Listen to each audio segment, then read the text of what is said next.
हर हर महादेव। ओम काली आदेश गुरु गोरखनाथ। तो मित्रों, आज बात करेंगे एक ऐसे विषय की जिसे लेकर समाज में सबसे ज्यादा भ्रम है, और वह है तंत्र।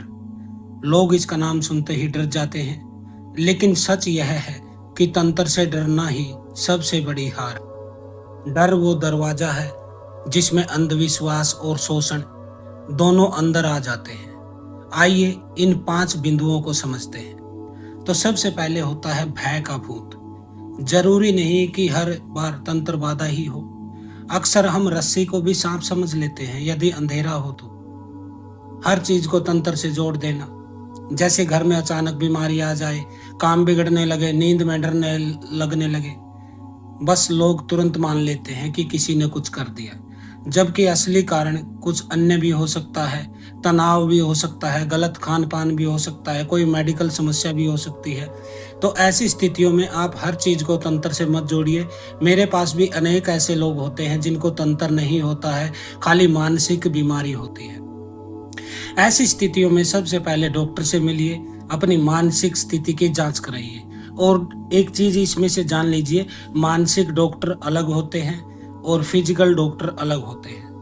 तो यह सोच लीजिए, जब डॉक्टर की रिपोर्ट में कुछ नहीं आ रहा हो, डॉक्टर की समझ में कुछ नहीं आ रहा हो, और फिर भी पीड़ा बनी रह रही हो, तब आप जान के चलिए कि कोई तंत्र है। वरना तो हर परेशानी को तंत्र मंत्र खोजना खुद ही डर को बुलावा देना है।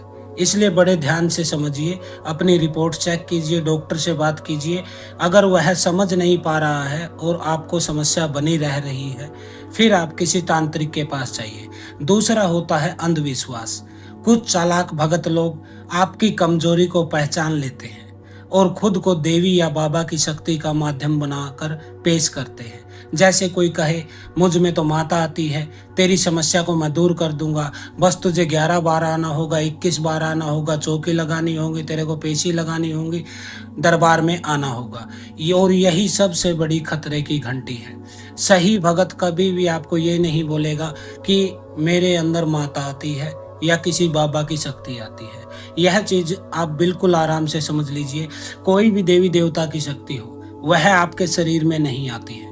जितनी भी सवारी पेशी आती है उसमें प्रेत ही होते हैं। एक सरल वैज्ञानिक उदाहरण से समझिए। आपका शरीर तो 1 किलो की थैली है और उसमें हम 10 किलो का सामान डालने की कोशिश करें, क्या वह उसमें आ जाएगा? नहीं, उसमें 1 किलो सामग्री ही आएगी। तो जो लोग आप जैसे शरीर के साथ पैदा हुए थे और मरने के बाद उनकी आत्मा भटक रही है, वह आपके शरीर में आ सकती है, यानी कि प्रेत आपके शरीर में आ जा सकता है। लेकिन कोई भी देवी देवता इतना फालतू नहीं बैठा है कि वह किसी के शरीर में आकर उसके माध्यम से वह गद्दी दरबार चलाने लग जाए। यह बात नोट करके अपनी जेब में डाल लीजिए। कुछ भगत भी आपको बोल देते हैं, जब आप अक्सर कई साल हो जाते हैं दरबारों में और आपका इलाज नहीं होता है, तब वह कह देते हैं कि आपके साथ तो यह दिव्य शक्ति है, माता की शक्ति है, बाबा की शक्ति है, और आप इसको प्रसन्न कर लीजिए। यह भी बिल्कुल खतरे की घंटी है, क्योंकि देवी देवता की शक्ति आपके शरीर में प्रवेश नहीं करेगी, न ही बोलेगी, न ही सवारी लाएगी। हाँ, शक्तियों के अंश होते हैं आपके ओरा में, उनका कलर आपके ओरा में दिखाई दे जा सकता है। वह आपकी सोच को सकारात्मक बना सकते हैं, आपके भीतर का डर खत्म कर सकते हैं, आपके हाथों में उपचार की शक्तियां दे सकते हैं, आपको ज्ञान दे सकते हैं। लेकिन यह कहना कि आपके भीतर देवी देवता की सवारी आ गई है, तो यह टोटली पाखंडवाद है, A to Z पाखंडवाद है। वह प्रेत ही उनके शरीर में सवारी लेके आते हैं, और जिसके शरीर में सवारी में प्रेत आता है, मृत्यु के पश्चात वह प्रेत योनि को ही प्राप्त करता है। श्री कृष्ण ने गीता में साफ साफ कहा था कि देख अर्जुन, तो जिसकी पूजा करेगा उसी के लोक को प्राप्त होगा। ऐसे ही यदि कोई आपको भगत बता रहा है कि तुम्हारे अंदर तो देवी की सवारी आती है, देवता की सवारी आती है, तुम अपना चौकी दरबार गद्दी लगाना शुरू करो, इसका मतलब यह है कि वह आपको बेवकूफ़ बना रहा है। आपसे गद्दी दरबार लगाने के नाम से वह ठगी करेगा। उसके पश्चात आपकी गद्दी दरबार जो लगेगी वह प्रेत की लगेगी। लोगों का कल्याण होगा या नहीं होगा वह तो मैं नहीं कह सकता हूँ, क्योंकि शक्तियाँ 2-3 प्रकार की होती हैं। एक वह प्रेत आत्माएं होती हैं जो अपने जीवन में जिन्होंने साधनाएं की थी, तप किए थे, अच्छे देवी देवताओं की पूजा की थी, वह शुद्ध शक्तियों के रूप में होते हैं, जिनको देवी देवताओं का दूत गण पहरेदार कहा जा सकता है। जैसे बालाजी के दूत, भगवान शिव के गण, माता काली की मसाणियाँ, माता शीतला के दूत गण पहरेदार, गोगा जाहरवीर गुरु गोरखनाथ के दूत गण पहरेदार, नाहर सिंह पांडे के, सबल सिंह बावरी के, ये चीजें होती हैं जो सात्विक होती हैं, जो देवी देवताओं की पूजा करती थी। मृत्यु के पश्चात भी शुद्ध सतव तत्व के साथ यह विद्यमान है, प्रकृति की सेवा करने के लिए, जन कल्याण करने के लिए। दूसरी शक्तियां वो होती हैं जो आत्महत्या करके मरते हैं, सुसाइड्स में मरते हैं, एक्सीडेंट से मर जाते हैं, उनको कोई मार डालता है, या खुद से मर जाते हैं, बीमार होकर मर जाते हैं, जिनकी कामना वासना अधूरी पड़ी हुई है।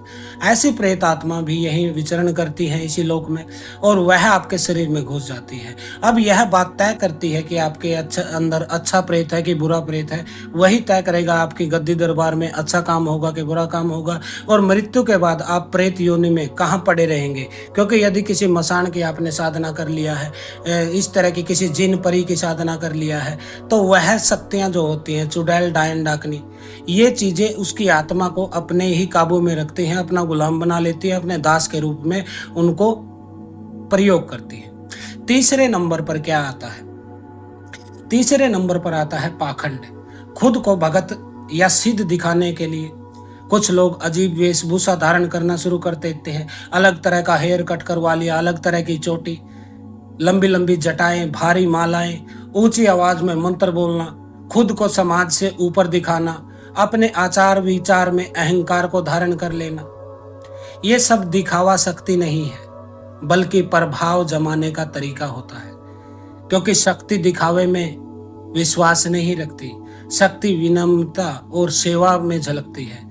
जो जितना दिखावा करे उससे उतना ही सतर्क रहिए भाई, क्योंकि शक्ति सिंपल साधारण रूप में काम करती है। यह होता है। नंबर 4 पर क्या होता है? शक्ति का लालच। और मेरे अनुभव किए सबसे ज्यादा लोग इसी लालच में तंत्र से पीड़ित होते हैं। प्रेत, जिन, मसान, परी, अप्सरा, यक्षिणी, गंधर्वणी, किन्नर, पिशाच, इन शक्तियों की साधना करके जल्दी शक्ति पाने की चाह कुछ लोग रखते हैं। अब ऐसी शक्तियों की यदि साधना वह कर रहे हैं तो खुद गंदी शक्तियों की जकड़ में आ जाते हैं। क्योंकि आप जैसी शक्तियों को आमंत्रित करेंगे वैसे ही तो सुगंध आपके भीतर से निकलेगी, वैसी ही कंपन आपके शरीर से प्रकट होगी, और उसी तरह की शक्तियां आकर्षित होती है। इसमें गंदी शक्तियां आपके शरीर को जकड़ लेती है।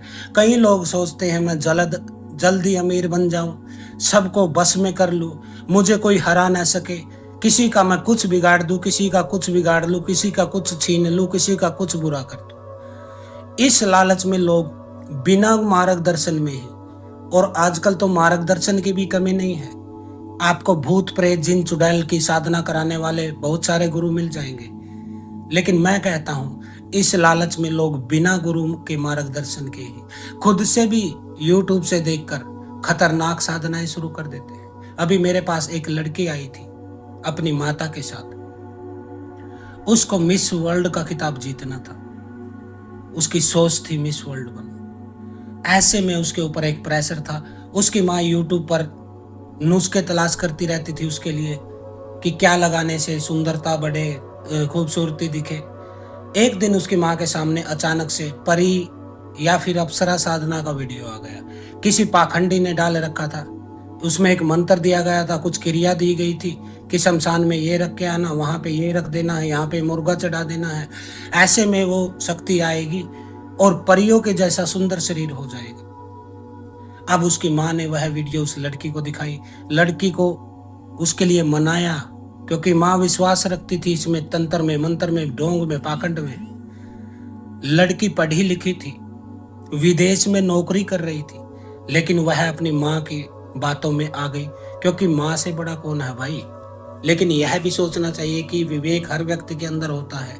माता पिता यदि अनपढ़ है, जाहिल है, अंधविश्वासी है, तो कम से कम उसकी मूर्खता की बातों को तो स्वीकार मत कीजिए, सम्मान उसको दीजिए। क्योंकि आप यहाँ अपनी जिंदगी जीने आए हैं, अपना सपना पूरा करने आए हैं। आपके पूर्व जन्म की कहानी आपसे जुड़ी हुई है। आप किसी और के सपने पूरे करने नहीं आए हैं, किसी और की कहानी लिखने नहीं आए हैं। आप यहाँ आए हैं अपनी आत्मा को अपने सतरोत उस परमात्मा से जोड़ने, लेकिन उस लड़की ने माँ की बात को मान के साधना किया। 1.5 साल बाद उस लड़की की शादी भी टूट गई और वह लोग मेरे पास आए। उस लड़की के शरीर पर काले काले ऐसे धब्बे जैसे दांतों से कांटे के निशान, पूरा शरीर उसका छलनी छलनी कुरूप हो गया था। हमें पता चला कि इन्होंने तो किसी YouTube की वीडियो देख के परिसाधना किया है। तब उसका इलाज किया। उस लड़की के ऊपर जिन और खबीज की शक्ति पाई गई थी। निरंतर 3-4 महीने तक इलाज चला। 3 से 4 बार उन लोगों ने पहुंचकर अपना इलाज कराया। अब वह लड़की स्वस्थ है, उसकी दोबारा शादी हो चुकी है, वह अपने जॉब पे चली गई है, अपने दूसरे देश में रहती है। तो शॉर्टकट जो होते हैं ये, इनसे शक्ति कभी नहीं मिलती है, कहीं भी नहीं मिलती है। आप खुद ही फंस जाते हैं। जो साधना बिना अनुशासन, बिना योग्य गुरु के, गुरु भी योग्य होना चाहिए भाई।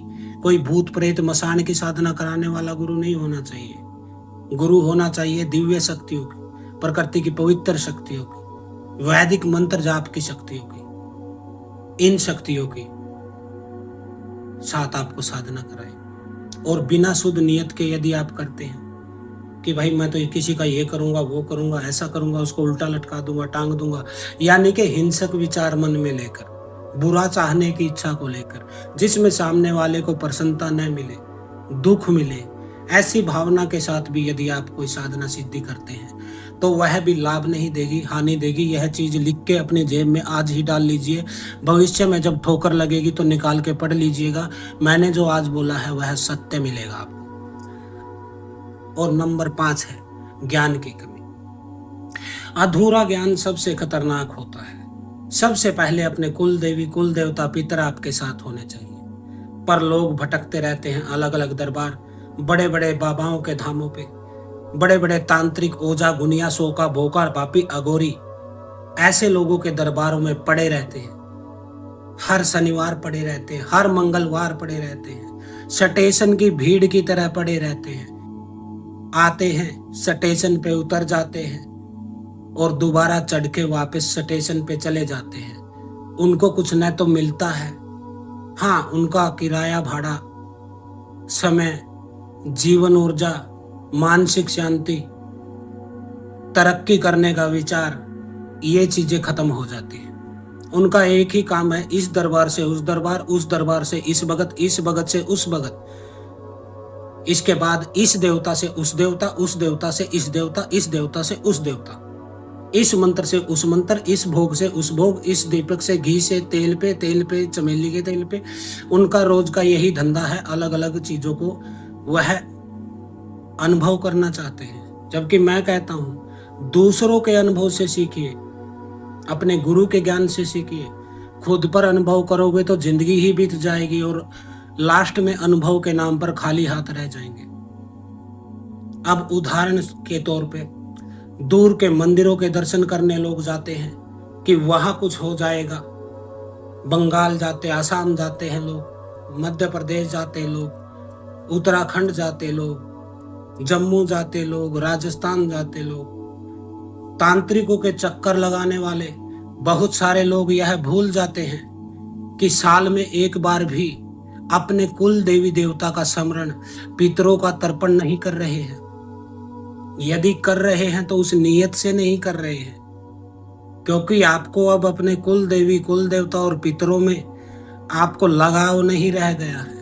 आपको लगाव रह गया है उस तांत्रिक की, उस पाखंडी की मीठी मीठी बातों में, शक्ति पाने के लालच में, दूसरों को भला करने के नाम पर खुद का भला करने की आस में आप चक्कर काटते रहते हैं, लेकिन अपने कुल देवी, कुल देवता, पितरों का स्मरण नहीं करते हैं। और मैं एक चीज कह देता हूं, लिख के जेब में डाल लीजिए, जब तक आपके कुल देवी, कुल देवता, पितर आपके साथ नहीं होंगे, दुनिया की कोई बड़ी से बड़ी शक्ति, बड़े से बड़ा गुरु, बड़े से बड़ा धर्म आपके जीवन में कोई बदलाव नहीं ला सकता है। क्योंकि जो पाइपलाइन होती है सप्लाई की, वह कुल देवी, कुल देवता, पितर होते हैं।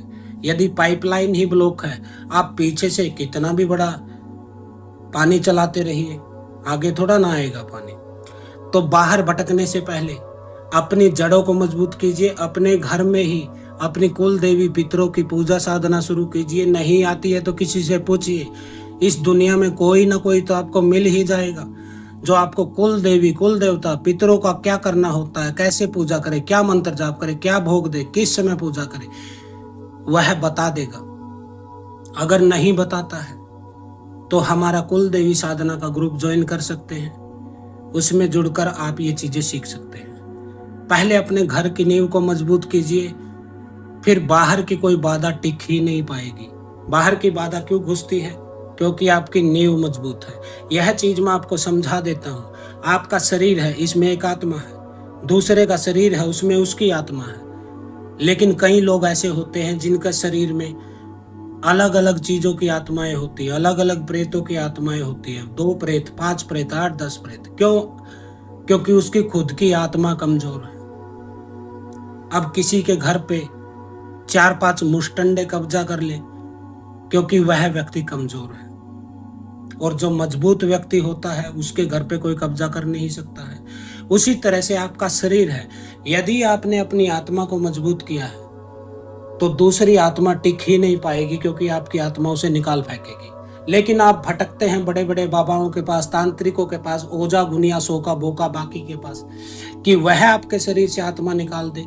वह आपके शरीर में घुस के कैसे आत्मा निकालेगा? आपकी आत्मा कमजोर है, प्रेत की आत्मा मजबूत है, वह उसको दबा लेती है। इसीलिए कहते हैं कि कुछ लोगों में तो आत्मा ही नहीं होती है, जमीर मर चुका है, जमीर ही नहीं है तेरे अंदर। तो वह गलत नहीं कहते हैं, आत्मा को जन्माना पड़ता है।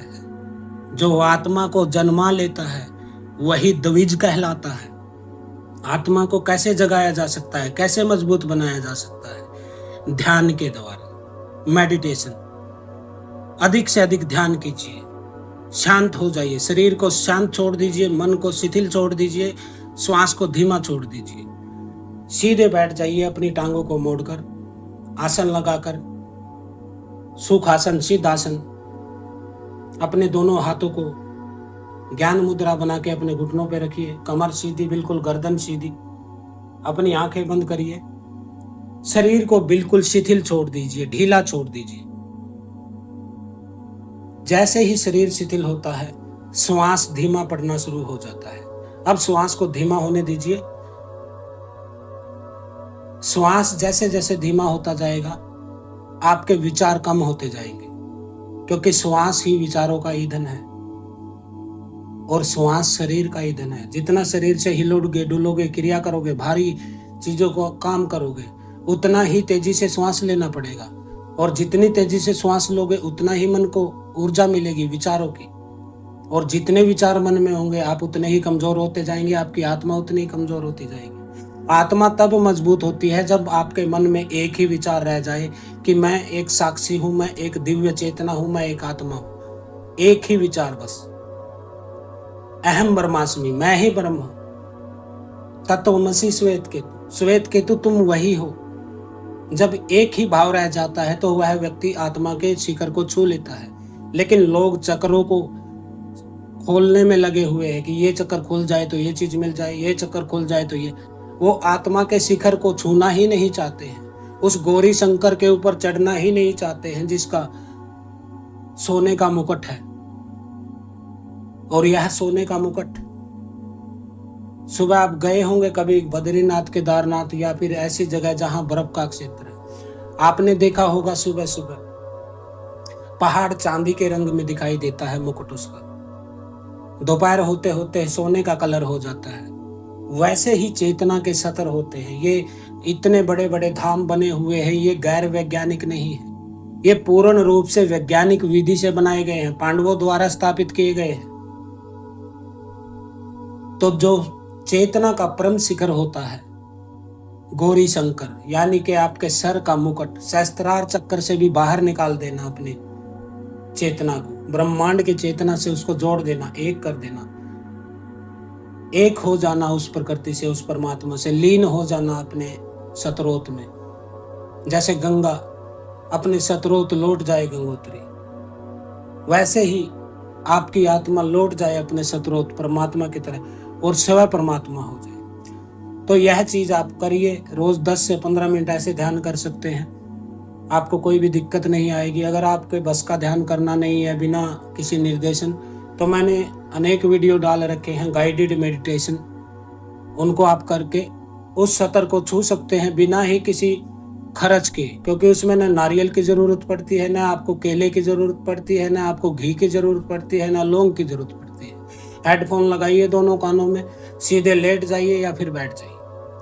1 घंटे का, आधे घंटे का, जितने अभ्यास है उनको आप कर सकते हैं, अपने घर से ही कर सकते हैं, निःशुल्क ही कर सकते हैं। तो बाहर भटकने से पहले अपनी जड़ों को मजबूत कीजिए। जैसे जैसे जड़ मजबूत होंगी, बाहर की बाधा उड़ जाएगी आपके जीवन से। और जागरूक रहने का सरल तरीका क्या है, अंत में यह भी बता देता हूं, क्योंकि वीडियो काफी लंबा हो गया था। मैंने आइडिया लगाया था 15 मिनट तक का वीडियो बनाऊंगा, लेकिन यह 20 मिनट से भी आगे जाता चला जा रहा है। तो अब थोड़ा सा तेजी से करेंगे, क्योंकि मुझे 4-5 दिन से खांसी, जुकाम, बुखार हो गया है, शरीर अस्वस्थ है, क्योंकि मौसम का जो वातावरण है अभी हमारी साइड, पहाड़ पर बारिश हो रही है, मैदान में धूप है, तो ये हो जाता है। इधर कोई दिक्कत नहीं है, मैं थोड़ा आराम करूंगा इस वीडियो को डालने के बाद। हर सप्ताह आपको क्या करना है, सिर्फ एक दीपक जलाइए, एक दिन चुन लीजिए, संडे मंडे। और जो सही लोग हैं, जो समझदार लोग हैं, जो मेरी बात को पकड़ना चाहते हैं, मानना चाहते हैं, वो डेली कीजिए। यह डेली एक दीपक जलाइए घी का, क्योंकि घी का दीपक सबसे बेस्ट होता है। उसके अंदर से जो ऊर्जा निकलती है, जो सुगंध धुआं निकलता है, वह आपके घर को पूर्ण रूप से शुद्ध और पवित्र करने का काम करता है। लेकिन यदि घी नहीं है तो भाई आप सरसों का तेल जला लीजिए, वो थोड़ा कमजोर होता है, लेकिन काम तो वह भी करेगा थोड़ा बहुत, उसी हिसाब से ज्यादा दिन लगेगा आपका। घी का दीपक जलाइए, और वह भी मिट्टी के दिए में जलाइए। मिट्टी का दिया लीजिए पहले एक, उसको पानी में 10-15 मिनट डुबो के छोड़ दीजिए। जब वह पूरी तरह से गीला हो जाए, पानी उसमें समा जाए, उसके बाद उसमें घी डालिए, 2 लौंग डालिए, 1 चुटकी हल्दी डालिए। अब इस दीपक को जला दीजिए। अब दीपक जलाने के पश्चात अपना दरवाजा बंद करके और लेट जाइए वहीं, और गाइडेड मेडिटेशन कीजिए। 21 दिन करके देख लीजिए, दूसरा कुछ काम करने की जरूरत नहीं है। यह दीपक आपके कुल देवताओं के लिए होता है, चाहे वह कुल देवी है, कुल देवता है, क्योंकि कुल देव में आते हैं दोनों, तो एक ही दीपक जलता है। पितर उनके अंतर्गत आते हैं, क्योंकि पितर जो होते हैं वह भी तो उनके बेटा बेटी हैं, उन्होंने भी इसी कुल में जन्म लिया है। तो दीपक जला के आप मन में यह भाव रखिए, हाथ जोड़ के, कि मैं डरा हुआ नहीं हूं, मैं डरा हुआ नहीं हूं, जागरूक हूं। डर को छोड़िए, अपनी जड़ों से जुड़िए, यही सबसे बड़ी सुरक्षा है, और तंत्र के ऊपर यह सबसे बड़ी जीत है। तो आज के लिए इतना ही। हर हर महादेव। ओम काली। आदेश गुरु गोरक्षनाथ। सिद्ध योगी गुरु गोरक्षनाथ। ऐसी ही ज्ञानवर्धक वीडियो के लिए हमारे चैनल को सब्सक्राइब जरूर करें।